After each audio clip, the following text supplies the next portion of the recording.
What's up, everybody? P691000 here. Thought I'd do something a little different today, right? It's close to Christmas time. I'm feeling a little bit festive tonight, right? So I wanted to kind of do something on this channel that I don't think anybody ever does, and I wanted to read some ghost stories, right? But they're Christmas ghost stories. They're like festive ghost stories. So I thought that would be fun. So let's get into it. Halloween isn't the only time of year when the spirits of the departed come out to play. At Christmas time, the veil between the worlds of the living and the dead is as thin as Christmas paper. Let's see. The Christmas storytelling tradition. For centuries in Britain, there was a tradition now largely forgotten of willing away the long Christmas nights by huddling around the hearth and telling ghost stories. Many ancient pagan festivals of winter, such as Yule, featuring death and the supernatural, and these too were times of the year where families and communities would come together and tell stories. This endured and evolved over the centuries, and in the 17th century, Robert Burton listed merry tales of witches, fairies, and goblins as a popular Christmas pastime. But the yarns weren't always jolly, and the tradition of the wizened old crone frightening children with scary stories is an ancient and widespread one. It was Charles Dickens with his famous 1843 ghost story, A Christmas Carol, as well as M.R. James, who really helped to cement the popular association between the supernatural and Christmas. Many Victorians believed in haunted houses and the presence of spirits, and Jerome in 1891 said it was inevitable to find a group sitting by the fireside on Christmas Eve that would regale one another with authentic tales of specters.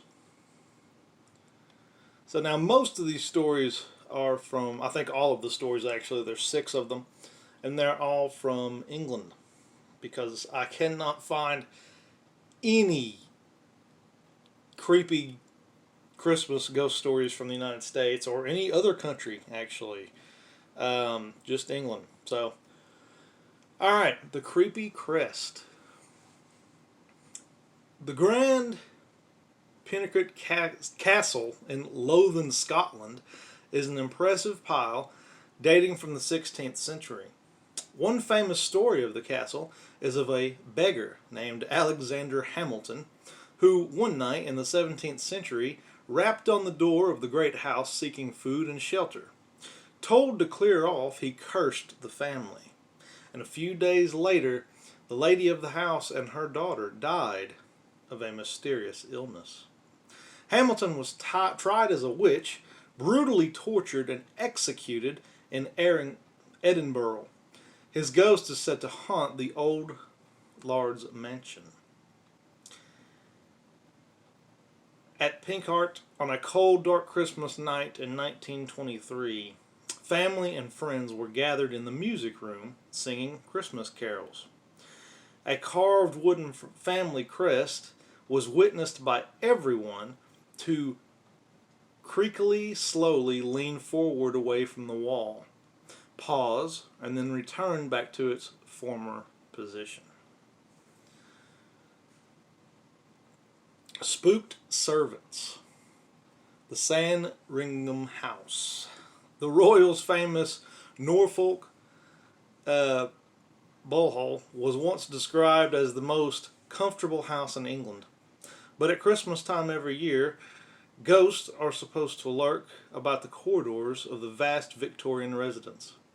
This is said to begin Christmas Eve and last for a few weeks. In the 20th century, included tales of classic poltergeist activity in the servants' area of the house, mysterious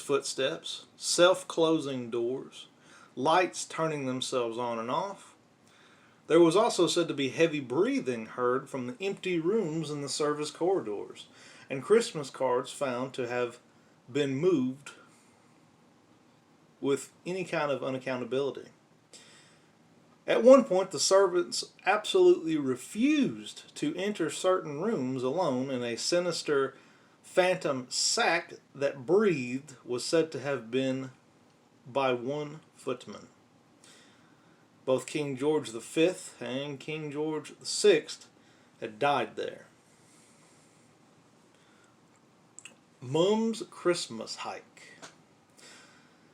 The Tudor Madiganley Hall near Cambridge, I know I'm butchering some of these names, is now a conference center, but once the center of a vast estate owned by the Hyde family. Sir Francis Hyde was a MP during Elizabeth I's reign.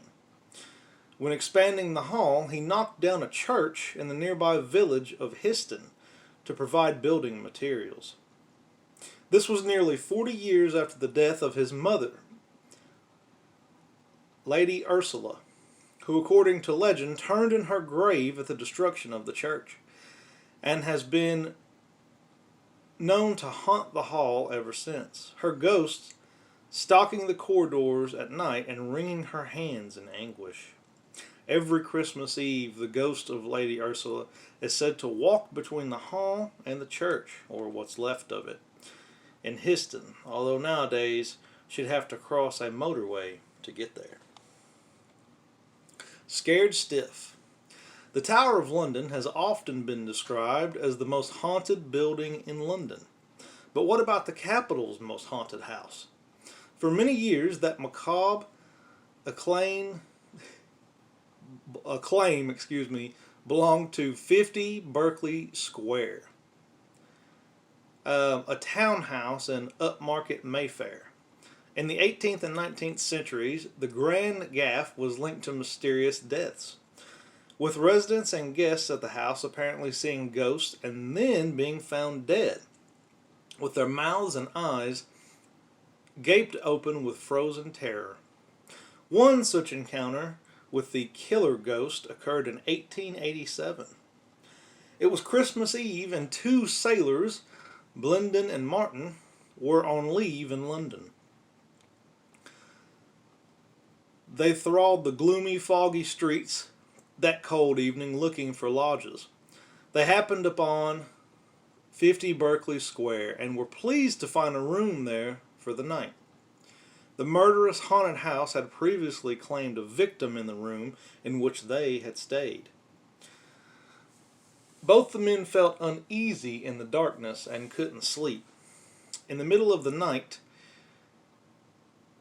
Blundon frantically woke up Martin in time to see a dark specter leaning towards them.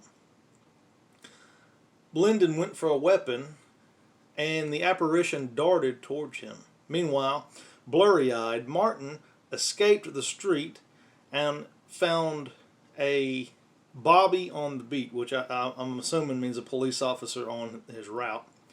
The Navy men returned to the house with the cop, and to their horror, they saw Bolden at the bottom of the stairs, dead. His neck was broken, and his eyes and mouth wide open, as though he had died from fright. Ghost at the Feast. In the remote depths of Norfolk, shrouded by tall trees, lies a manor house. It's called Raymond Hall, or Raynham Hall. I apologize. In the chilly December of 1835, the house was full of guests in the residence for the Christmas season. Two of the party got more than a little bit of the Yuletide spirit than they had been bargained for on that night.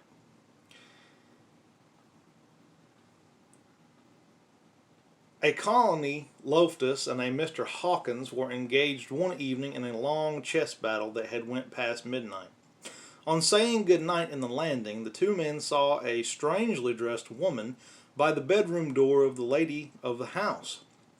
The woman appeared to be wearing a centuries-old brooch and walking along the hallway, a little ways down the hall, she vanished.